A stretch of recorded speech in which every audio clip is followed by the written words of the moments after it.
اللہ کا بڑا احسان ہے کہ اللہ نے ہمیں اپنے حبیب کے صدقے اور تصدق ذکر اللہ جیسی عظیم برکت کا سے سرفراز فرمایا ہے، اور یقیناً خوش نصیب ہیں وہ لوگ جو اللہ رب تبارک و تعالیٰ کے ذکر سے اپنی زبانوں کو تر رکھتے ہیں۔ اللہ نے قرآن پاک میں فرمایا فَاذْكُرُونِي أَذْكُرُكُمْ، کہ تم مجھے یاد کرو میں تمہیں یاد کروں گا۔ اور یہ کتنی بڑی خوش نصیبی کی بات ہے کہ وہ احکم الحاکمین ہے، وہ خالق کائنات ہے، وہ پروردگار ہے، اور وہ خود فرماتا ہے کہ تو مجھے یاد کر میں تجھے یاد کروں گا۔ اگر کوئی چھوٹا موٹا لیڈر ایم ایل اے یا چیف منسٹر آپ کو یاد کر لے اور ایک بار بھی اگر کسی کا نام لے کر پوچھ لے تو پیر زمین پر نہیں ٹکتے کہ فلاں لیڈر نے کہا کہ وہ آپ کو یاد کر رہے ہیں، ہے کہ نہیں؟ کوئی بڑا آدمی آپ کو سڑک پر مل جائے تو آپ اس سے کہتے ہیں کہ بھائی وہ بہت بڑے سیٹ ہیں، نہیں وہ آپ کو یاد کر رہے تھے، وہ پولیس والے صاحب ہے، ایس پی صاحب آپ کو یاد کر رہے، ارے انہوں میں کو یاد کرے تو خوشی کا کیا حال ہوتا۔ تو ذرا سوچو، جس نے ساری کائنات کو بنایا ہے وہ پروردگار آپ سے فرما رہا ہے کہ تو مجھے یاد کر اور میں تجھے یاد کروں۔ تو یہ کتنی بڑی خوش نصیبی کی بات ہے، اور جتنا ایمان پختہ ہوگا اتنا ہی ایک بندہ مومن کا تعلق اللہ رب تبارک و تعالیٰ سے مضبوط ہوتا چلا جائے گا۔ اور جتنے سلسلے ہیں کوئی ایسا سلسلہ نہیں جو بندوں کو اللہ سے توڑنے کے لیے آیا ہے، بلکہ ہر سلسلہ اللہ کے بندوں کو اللہ سے جوڑنے کے لیے آیا ہے۔ سمجھ رہے ہیں آپ؟ آج کل کچھ ایسے منحوس سلسلے بالخصوص جنوبی ہند میں، ساؤتھ انڈیا میں آپ کو نظر آئیں گے، جو بندوں کو اللہ سے توڑنے کی کوشش میں لگے ہوئے ہیں اور دن کی نماز کی بات کرتے ہیں اور بندگان خدا کو خدا کی چوکھٹ سے دور کرنے کی کوشش کرتے ہیں۔ تو ایسے پاکھنڈی اور دھوکے بازوں سے آپ کو ہوشیار رہنا ہے۔ وہ زندگی کس کام کی کہ اگر بندہ اللہ کی چوکھٹ سے دور ہو جائے تو پھر کہاں جائے گا؟ وہ بندہ اگر اللہ کے قرب سے دور ہو جائے اور اگر کسی بندے مومن کے دل سے اللہ کی محبت نکل جائے تو سمجھیے کہ ہمارا دنیا میں آنا بیکار ہو گیا۔ اللہ نے دنیا میں جو کچھ بنایا ہے ایک مقصد کے لیے بنایا ہے۔ آپ سمجھتے ہیں کہ آپ ایسے ہی آ گئے، نہیں، آپ کو ایسے ہی پیدا نہیں کیا گیا ہے، بلکہ ایک ذرہ جو زمین پر پڑا ہوتا ہے، سڑک پر ہزاروں کنکریں ہوتے ہیں نا، ریت کے، گرد کے، سڑک پر پڑے، آپ ہم یہ سمجھتے ہیں کہ یہ بیکار ہیں، یہ ایسے ہی پڑے ہیں، یہ ایسے ہی نہیں پڑے ہیں، بلکہ ان کے پڑے رہنے کے پیچھے بھی ایک راز ہے۔ اللہ نے ان کو بھی ایسے سڑکوں پر، شاہراہوں پر، جنگلوں میں ذرات کو بھی، چھوٹے چھوٹے، میں بڑے درختوں پہاڑوں کی بات نہیں کرتا، چھوٹے ذرے کی بات کرتا ہوں، اللہ نے اسے بھی مقصد کے لیے پیدا کیا ہے، بے مقصد کچھ بھی نہیں۔ اور انسان کی جو تخلیق کا مقصد ہے کہ اللہ نے جو آپ کو ہم کو پیدا کیا ہے، کبھی آپ نے سوچا کیوں کیا ہے؟ کھانے کے لیے، صرف کھانے کے لیے؟ تو کھا تو جانور بھی رہے ہیں، سانس لینے کے لیے، یہ تو چونٹی بھی لے رہی ہے، پانی پینے کے لیے، یہ تو حشرات الارض بھی کر رہے ہیں، پرندے بھی پی رہے ہیں، ہے کہ نہیں؟ زندگی گزارنے کے لیے یہ تو جانور بھی، جو اچھے ہیں، جو برے ہیں، جو حلال ہیں، جو حرام ہیں، یہ سب جانور یہ بھی کام کر رہے ہیں۔ بچے پیدا کرنے کے لیے یہ تو ایک چھوٹی سی چونٹی اور مکھی اور مچھر بھی پیدا کر لے رہے ہیں۔ آپ سمجھ رہے ہیں؟ آپ ان سب چیزوں کے لیے پیدا نہیں کیے گئے ہیں۔ اللہ نے فرمایا وَمَا خَلَقْتُ الْجِنَّ وَالْإِنسَ إِلَّا لِيَعْبُدُونَ، ہم نے جنوں اور انسانوں کو صرف ہماری عبادت کے لیے پیدا کیا، اور اس میں سے جو وقت بچ جائے، عبادت کے علاوہ جو وقت بچ جائے، اس وقت میں آپ اپنی زندگی کے دیگر کام کر سکتے ہیں، جیسے کاروبار ہے، تجارت ہے۔ لیکن لوگ یہ سمجھتے ہیں کہ صرف ہم دنیا میں آئے ہیں تو پیسہ کمانے کے لیے آئے ہیں، دولت حاصل کرنے کے لیے آئے ہیں، رتبہ، مقام، نام، شہرت حاصل کرنے کے لیے آئے ہیں۔ تو یہ بہت بڑا دھوکہ ہے، یہ دھوکے کی زندگی ہے۔ اس زندگی سے آپ کو باز آنا چاہیے، ایسی زندگی سے توبہ کرنا چاہیے۔ اور یاد رکھیں یہ جتنے سلاسل ہیں، یہ جو سلسلے ہیں، ان سلسلوں کی جو اہمیت ہے اور اس کی کیا ضرورت ہے، اس پر بھی آپ کو ہمیشہ غور کرنا چاہیے۔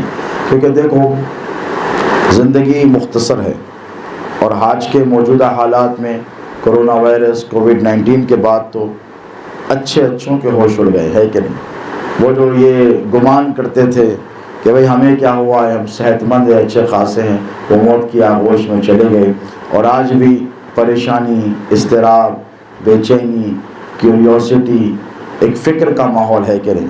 دماغ کے کسی نہ کسی حصے میں، کسی گوشے میں ہر انسان کے ذہن میں کورونا وائرس کا ڈر بیٹھا ہوا ہے، بتائیے ہے کہ نہیں؟ کورونا وائرس کا خوف، اس کا ڈر بیٹھا ہوا ہے۔ افسوس یہ ہے کہ ہم کورونا وائرس جیسی بیماری سے ڈر گئے، لیکن جس سے ڈرنا چاہیے ہم اس کا خوف نہیں۔ اللہ رب تبارک و تعالیٰ کا خوف اگر جس کے دل میں ہو، جس بندے کے دل میں ہو، تو پھر وہ کسی شے سے ڈرتا نہیں ہے، وہ کسی شے سے گھبراتا نہیں ہے، مگر بات یہ ہے کہ آپ کو اللہ سے کون سی ایسی چیزیں ہیں جو خرید کریں گی، اس میں سب سے اہم چیز ہے ذکر اللہ۔ کیا ہے؟ ذکر اللہ، اللہ رب تبارک و تعالیٰ کا ذکر ہفتے میں ایک بار، کم از کم اجتماعی شکل میں، یا مہینے میں ایک بار، سب مل کر سلسلے والے جب اللہ رب تبارک و تعالیٰ کو پکارتے ہیں، اس کو یاد کرتے ہیں، اس سے فریاد کرتے ہیں، تو یقیناً آپ کے پاس پیران سلسلہ کا دامن ہے، پیران پیر غوث اعظم دستگیر کے شہزادے کا دامن آپ کے ہاتھوں میں ہے۔ اللہ رب تبارک و تعالیٰ ایسے بندوں پر ضرور کرم فرماتا ہے۔ یہ جو دور چل رہا ہے دوستو، اس دور میں بیعت کی بہت زیادہ اہمیت ہے۔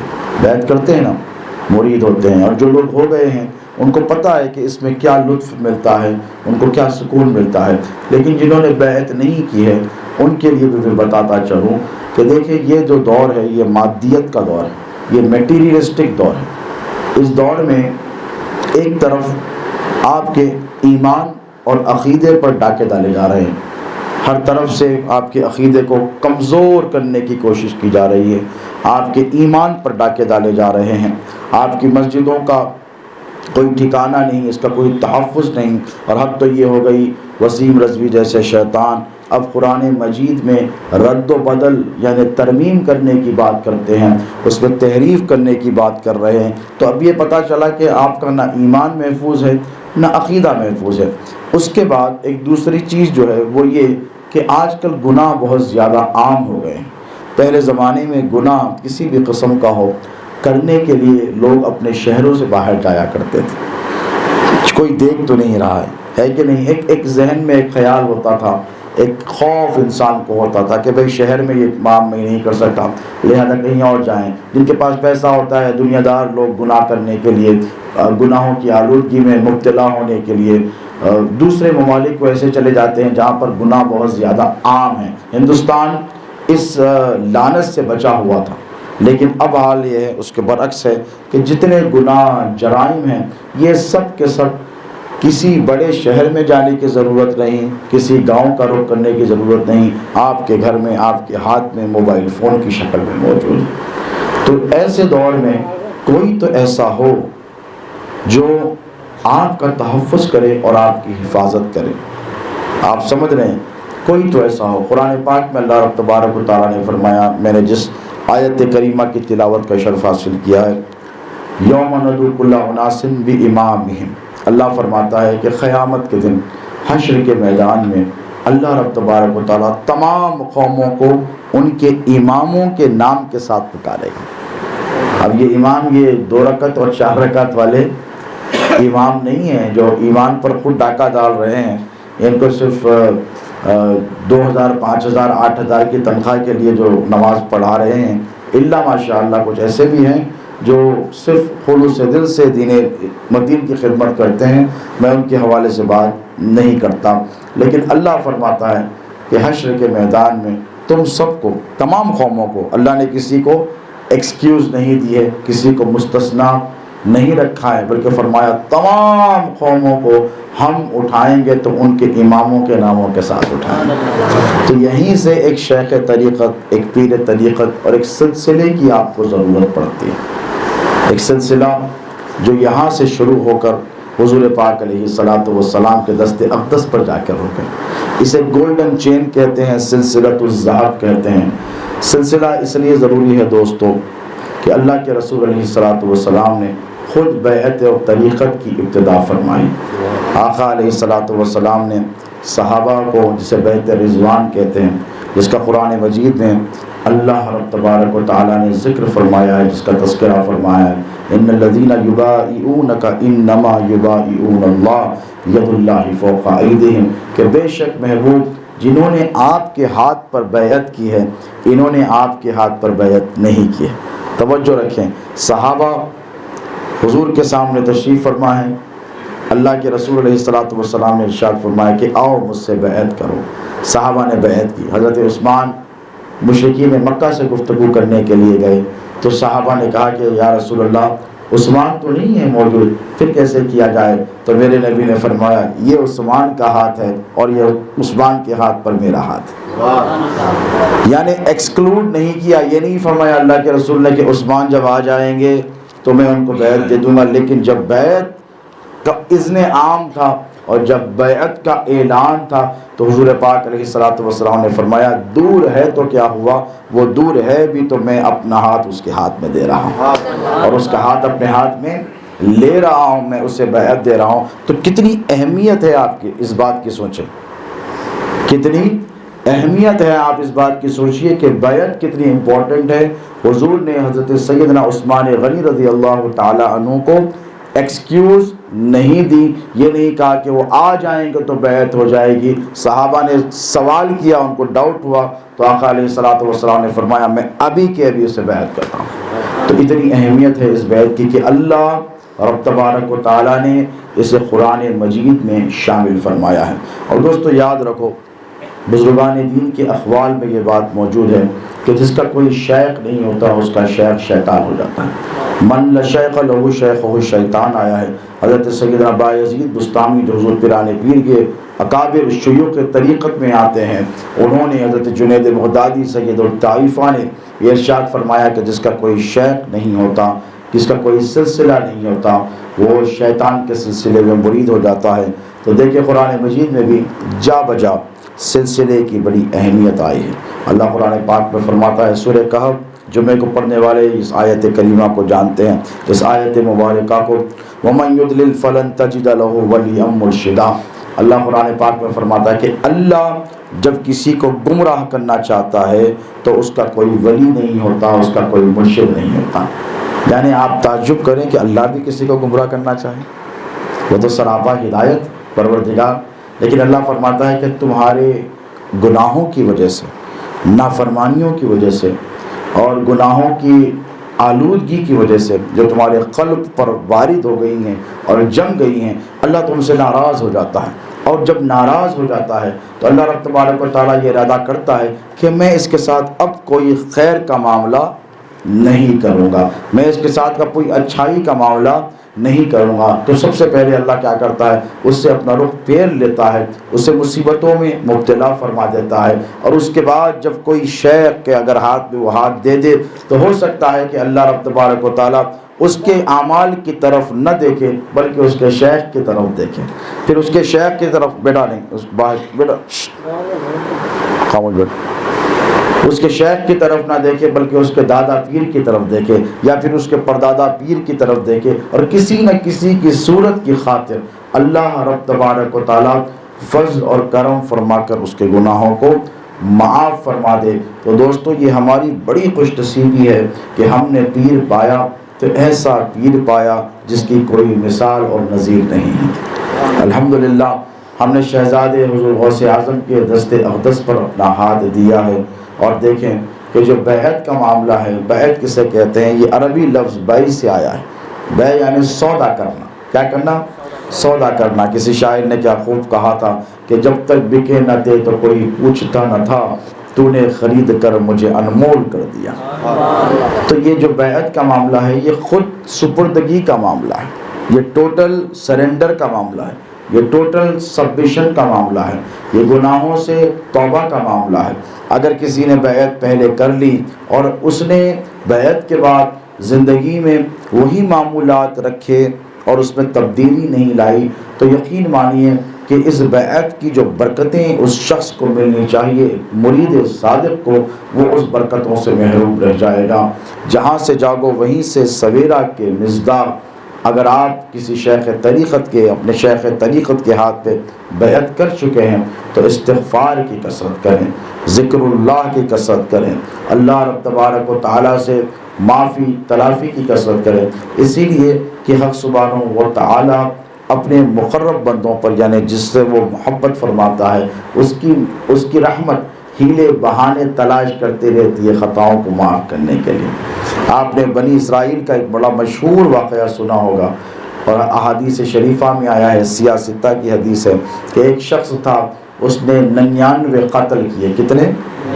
اگر آپ غلطی سے اور جان بوجھ کر ایک بلی کو بھی مار دو کہ میں اس کا قتل کرنے کے ارادے سے مار رہا ہوں تو اللہ معاف نہیں فرمائے گا۔ اگر آپ نے بے وجہ کے کسی مکھی یا چوٹی کو بھی مار دیا تو اللہ اس کا بھی آپ سے مواخذہ قیامت کے روز کرے گا اور پوچھے گا کہ میں نے تجھے جان دی تھی، اختیار دیا تھا، طاقت دی تھی، تو نے کیوں اس کے ساتھ ایسا کیا؟ یہاں تک حدیث شریف میں آتا ہے کہ اگر کسی جانور کو ایک سینگ ہے اور 2 سینگ والے جانور نے اسے مارا تو اللہ رب تبارک و تعالیٰ اس 2 سینگ والے جانور کو پکڑ کر قیامت میں پوچھے گا کہ اس کے پاس 1 سینگ تھی، میں نے تجھے 2 سینگ دیے تھے، تو نے اس پر ظلم کیوں کیا؟ جب جانور سے پرسش ہوگی تو ذرا سوچے انسان کا معاملہ کیا ہے۔ تو بنی اسرائیل میں ایک شخص تھا، بہت بڑا گناہ گار تھا، اس نے 99 قتل کیے تھے۔ کتنے؟ اب کوئی معاف کرے گا؟ دنیا کا کوئی قانون ہے معاف کرے گا؟ اگر کوئی 99 مرڈرز کر کے پروف کے ساتھ کورٹ میں جائے، پولیس اسٹیشن جا کر بولے کہ بھائی 99 مرڈرز فلاں شخص نے کیے ہیں اور مجھے کیا قانون معاف کرے گا؟ مجھے کوئی جج معاف کرے گا؟ تو جج بولے گا پاگل ہو گیا ہے تو، اول تو تجھے آنا نہیں چاہیے تھا، اب جب آیا ہے اور تو نے گناہ کا اقرار کر لیا ہے تو اب جانے تو نہیں دیں گے، اب 99 کا بدلہ لیا جائے گا۔ اب 99 جانے تو ہے ہی نہیں، اس کی ایک ہی جان ہے بیچارے کی، اب اسے تو چھوڑا نہیں جائے گا، اب اسے تو پکڑا جائے گا، سولی پر لٹکایا جائے گا، ٹرائل ہوگا، پھر ختم کیا جائے گا۔ لیکن یہ شخص نے ارادہ کیا کہ بھئی زندگی گناہوں میں گزر گئی، 99 مرڈرز کر دیے اور بے وجہ کے لوگوں کو مار دیا، چلو کیا کیا جائے؟ چلتے ہیں، چل کے کسی شیخ کے پاس جاتے ہیں، کسی شیخ، دیکھو شیخ طریقت کی ضرورت کیوں پڑتی ہے، کسی عالم کے پاس جاتے ہیں، جا کر پوچھتے ہیں کہ بھئی میں نے اتنے گناہ کیے، میرا گناہ معاف ہو سکتا ہے؟ یہ بھاگا گیا اور پوچھا، ایک صاحب بیٹھے تھے مولانا، بہت بڑی پگڑی چگڑی پہن کر، ان سے پوچھا، ان کی موت پکاری تھی بیچاروں کی، تو ان سے پوچھا کہ بھئی 99 مرڈرز کیے ہیں میں نے، قتل کیے لوگوں کو، کیا اللہ مجھے معاف فرمائے گا اگر میں توبہ کر لوں؟ تو کہا کیسے معاف کرے گا، 99 قتل تو نے کیے، اللہ تجھے ہرگز معاف نہیں کرے گا۔ اس نے کہا چلو 80 90 پورے 100، اسے بھی معاف، 100 کی گنتی پوری کر لی۔ کہا چلو 100 سینچری پوری ہو گئی۔ وہاں سے نکلا، ایک اللہ والے کی بارگاہ میں پہنچا، ایک ولی کامل کی بارگاہ میں پہنچا، ایک صوفی منش کی بارگاہ میں پہنچا۔ جب انہوں نے آتے اس کو دیکھا تو پہچان گئے کہ اس کا جسم گناہوں کے بوجھ تلے دب گیا ہے، تو اسے قریب بلایا، محبت سے بٹھایا، ماجرا پوچھا تو کہنے لگا حضرت بات اتنی سی ہے کہ میں نے 100 لوگوں کا قتل کیا ہے اور بے وجہ کے کیا ہے، میں نے معصوم لوگوں کو مارا ہے۔ تو اس شخص نے، اس ولی کامل نے کہا ایک کام کر، اس طرف چلا جا، وہاں کچھ اللہ کے بندے بیٹھے۔ دیکھیں حدیث شریف پہ غور کریں، میں اس کی شرح آپ کو بتا رہا ہوں تشریح، کہ اگر وہ شخص نیک تھے، وہ چاہتے تو خود ہی اس شخص کو توبہ کروا دیتے۔ یہ سیاستہ کی بڑی مشہور حدیث ہے، بڑی مشہور معروف حدیث ہے، علماء جانتے ہیں کہ اس شخص کو وہیں توبہ ہو جاتی، وہیں توبہ کر لیتا، گناہوں پہ ندامت کر لیتا اور چلا جاتا۔ لیکن نہیں، اس اللہ والے نے کیا کیا، اللہ والوں سے اس کو جوڑا، یعنی ید اللہ علی الجماعہ جو آیا ہے، ید اللہ فوق ایدیہم جو آیا ہے، ایک سلسلے والوں کی طرف بھیجا۔ کچھ لوگ کہا کہ اس بستی میں اللہ کا ذکر کرتے بیٹھے ہیں، آج انشاءاللہ ذکر ہوگا، 5-10 منٹ ہم کریں گے اس کے بعد۔ کیا کہا کہ کچھ لوگ اس بستی میں اللہ والے ہیں، یہ خود اللہ والا تھا، وہاں اللہ کا ذکر کرتے بیٹھے، تو اس طرف چلا جا اور ان کے ہاتھ پہ توبہ کر لے، اللہ تیرے گناہوں کو معاف فرمائے گا۔ یہ بھاگا گیا، لیکن راستے میں موت کا فرشتہ آیا اور عین اس بستی سے پہلے یہ مر گیا۔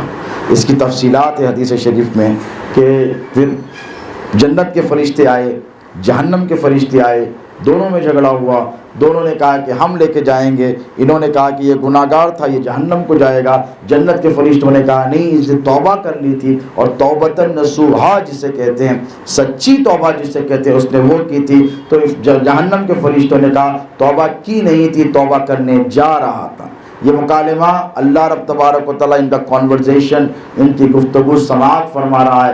حق سبحانہ و تعالیٰ نے صدا لگائی، کیا ہوا؟ اگرچہ کہ توبہ نہیں کی تھی لیکن توبہ کرنے تو جا رہا تھا، دیکھو تو صحیح کہ یہ گناہ جس طرف سے نکلا اپنی بستی کے قریب ہے یا میرے محبوبوں کی بستی کے قریب؟ یہاں پہ غور کریں، کہا کہ اپنے گھر کی طرف ہے یا میرے محبوبوں کے در کی طرف ہے؟ اس پہ غور کرو تو فرشتوں نے کہا کہ مولا یہ بیچ میں پڑا ہوا ہے، نہ ادھر ہے نہ ادھر ہے، آزمائش در آزمائش ہے۔ کہا مولا نہ ادھر ہے نہ ادھر ہے۔ تو ہم اللہ کی رحمت کو جوش آیا، اللہ نے ارشاد فرمایا ذرا یہ تو دیکھو کہ اس کا رخ کس طرف ہے، اپنے گھر کی طرف ہے یا میرے محبوبوں کے در کی طرف ہے؟ تو فرشتوں نے کہا مولا اس کا رخ، اس کا چہرہ مرا ہوا پڑی ہوئی لاش ہے، مولا اس کا چہرہ تیرے محبوبوں کے در کی طرف ہے۔ تو اللہ نے فرمایا میں نے اسے بخش دیا، اسے جنت میں ڈال دیا۔ تو ذرا سوچو، محبوبوں کے در پر گیا بھی نہیں ہے ابھی۔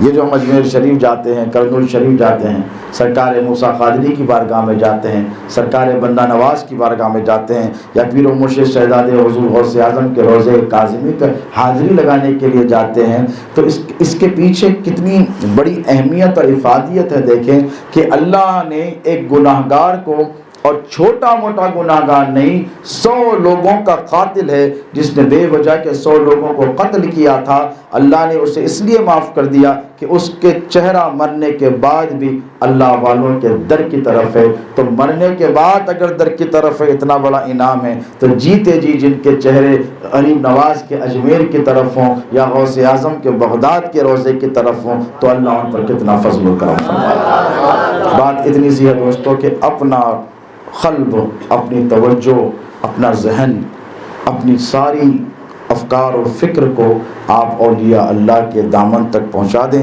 یا ان کی چوکھٹ تک رکھ دیں، باقی وہ جانے، ان کا رب جانے۔ اسی لیے کہ اللہ ہو سکتا ہے کہ ہمارے گناہوں کی وجہ سے یا ہماری نافرمانیوں کی وجہ سے ہماری نہ سنے، لیکن پروردگار اپنے محبوب بندوں کی دعاؤں کو رد نہیں فرماتا ہے۔ اسی لیے ایک شیخ طریقت کی اور سلسلے کی ضرورت ہوتی ہے۔ اس دور میں استغفار کو عام کریں، درود پاک کی کثرت کریں۔ یہ شعبان المعظم کا مہینہ ہے، یہ اللہ کے رسول کا مہینہ ہے، یہ بہت زیادہ برگزیدہ مہینہ ہے۔ اب انشاءاللہ کچھ ہی دنوں میں ہم رمضان المبارکہ کی عظیم ساعتوں سے ہم کنار ہونے والے ہیں۔ تو دوستو دیکھو میرے نبی پاک علیہ السلام کا شعبان میں کیا معمول ہوتا، رجب میں کیا معمول ہوتا۔ آپ کو پتہ ہے صحابہ نے کہا کہ ہم جب شعبان آتا تو حضور کو دیکھتے کہ اتنے بے چین اور بے قرار رہتے، جیسے آپ کو بہت زیادہ کوئی امپورٹنٹ کام کرنا ہو تو آپ ساری چیزیں چھوڑ کر اس کام کے پیچھے پڑ جاتے ہیں، یعنی سب سے زیادہ امپورٹنٹ ہے۔ تو صحابہ کہتے ہیں کہ ہم حضور کو دیکھتے کہ جب شعبان آتا تو اللہ کے رسول علیہ السلام رمضان کے لیے اتنے بے چین اور بے قرار رہتے کہ روزوں پہ روزے رکھتے، نوافل پہ نوافل پڑھتے۔ صحابہ پوچھتے یا رسول اللہ اتنی بے چینی اور بے قراری کیوں ہے؟ تو حضور فرماتے کیا تم کو پتہ نہیں رمضان آنے والا ہے؟ تو رمضان کا انتظار کرتے، اور رمضان کا انتظار کیسے کرتے؟ عمل کے ذریعے ظاہر ہوتا۔ حضور راتوں میں جاگتے، رات بھر عبادت میں مشغول رہتے، استغفار فرماتے، امت کے لیے دعائیں کرتے۔ تو ہم ان کے گناہگار امتی ضرور ہیں لیکن وفادار ہیں۔ میں چاہوں گا کہ شعبان المعظم کے مہینے کو آپ غنیمت جانیں، ذکر و اذکار میں انشاءاللہ کہیں وعدہ کریں گے کچھ وقت، بہت زیادہ نہیں، رات کا ایک حصہ، آدھا گھنٹہ 20 منٹ، یہ موبائل فون، یہ سوشل میڈیا، یہ فیس بک، یہ واٹس ایپ، یہ یوٹیوب وغیرہ کو تھوڑی دیر کے لیے بازو رکھیں۔ یہ سب چیزیں زندگی کے لوازمات لگے ہوئے ہیں۔ میں آپ سے گزارش کروں گا کہ میں حیدرآباد سے چل کر آیا ہوں، آپ کا پیرزادہ ہوں، اور آپ سے یہ خواہش کرتا ہوں کہ کم از کم روزانہ رات میں عشاء کی نماز کے بعد سونے سے پہلے آدھا گھنٹہ آپ اللہ کی یاد میں بیٹھیں گے، کہیں انشاءاللہ۔ اگر کوئی عذر شرعی ہو تو الگ بات ہے، لیکن یہ عمل آپ کر دیکھیں۔ اللہ کا ذکر روزانہ کم سے کم آدھے گھنٹے آپ اللہ کو یاد کریں، پھر دیکھیں کہ آپ کی زندگی میں کیسی تبدیلی آئے گی۔ یہ جو روح ہماری بھوکی ہو گئی ہے، یہ جو روح ہماری پیاسی ہو گئی ہے، یہ جو روح ہماری گناہوں کی وجہ سے اوجھل ہو گئی ہے، اس کا ایک ہی علاج ہے دوستو، یاد رکھنا، وہ ذکر اللہ ہے، ذکر اللہ ہے اور ذکر اللہ ہے۔ اللہ سے دعا ہے کہ کہنے سننے سے زیادہ ہمیں اس پر عمل کی توفیق عطا فرمائے۔ سب بنا لیں انشاءاللہ، تھوڑی دیر ذکر اللہ کی محفل ہوگی۔